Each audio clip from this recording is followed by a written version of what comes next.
NPR is about attitude and style. It's about making the most entitled people in this country feel even better about themselves. It's about saying things that are off the charts crazy, but saying them in a smug, sing-songy tone that suggests they've always been true. It is highly compelling radio. Honestly, we can't turn it off. Last week, we told you about recent NPR segments on anti-diet dietitians and fitness experts who hate fitness and eat too much ice cream. We thought it couldn't get better than that, but oh boy, were we wrong. Now NPR has taken up the vital topic of gender identity at elite women's colleges. Holy smokes. It's a cornucopia of awesome. Listen.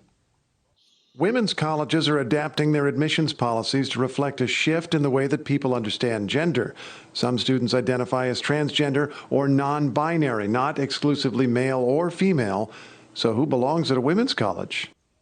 Who belongs at a women's college? Well, that's an incisive question, really. NPR has a way of crystallizing these things. Until recently, the answer would have been pretty obvious. Women who don't like men belong at a women's college. That's still true, but it's more complicated now because no one can say exactly what a woman is. Does having two X chromosomes and female genitalia qualify you? Or is the real test whether or not you wear women's clothing? And if so, what kind of clothing? These are the kinds of debates consuming Hollins University, formerly Hollins College, in the state of Virginia. So NPR went to the scene to provide breathless moment-to-moment coverage of this controversy. Listen. Here's how Hollins' latest admissions policy works. If you're a transgender woman, you can apply. If you're a trans man, no. But if you transition to male after you get to Hollins, you can stay. And that's an important shift. Before 2019, if you transitioned while at Hollins, you'd have to transfer out. Finally, if you're non-binary, Hollins says no. Your application will not be accepted. To be admitted, you have to, quote, consistently live and identify as a woman. And that's messed up, says sophomore Willow Seymour, who is genderqueer. So it's pretty simple at Hollins. Transgender women are welcome, transgender men are not. But then there's the question of the non-binary. They seem to be excluded too. And this, not surprisingly, has the genderqueer community quite upset. Wait a second.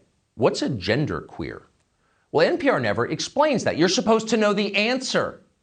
Though, of course, nobody actually does know the answer. No one has any freaking idea, including the news editors at NPR, because the term genderqueer is completely mysterious.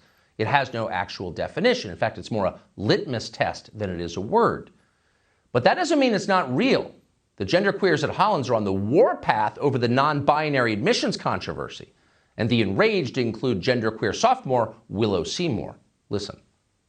Personally, I think it's pretty offensive to exclude non-binary people. I know that historically it's a women's college, but a lot of people see it as like a refuge from patriarchal structures, and non-binary people deserve to be as much part of that as anyone else. Well, there you have it. Willow Seymour thinks it's pretty offensive to exclude non-binary people from Hollins because Hollins was created to serve as a refuge from patriarchal structures. Right.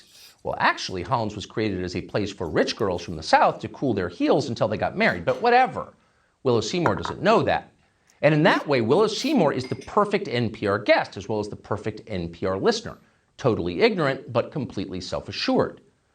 But Willow Seymour isn't the only angry Hollins community member that NPR interviewed. Here's someone identified as M. Miller. Now, we're guessing M was once known as Emily when she showed up at Hollins, but not anymore. Now M. Miller goes by plural pronouns. It'd be interesting to hear what their parents think of that. But sadly, NPR didn't bother to interview M's parents. Instead, it was all about M. Listen. Hi, my name is M. Miller. I use they, them pronouns. I am a senior, and I am from Amelia, Virginia. Miller will often serve as a sounding board for younger students who want to try out new pronouns or a new name. There's kind of this like wading pool area where you kind of just dip your toes in and you see how you feel about it and then you go further. Idiot. Hi, my name is M. Miller. I use they, them pronouns. Well, of course you do, M. Miller. That's why you're on NPR. So you may remember Rod Blagojevich. He was governor of Illinois until 2000.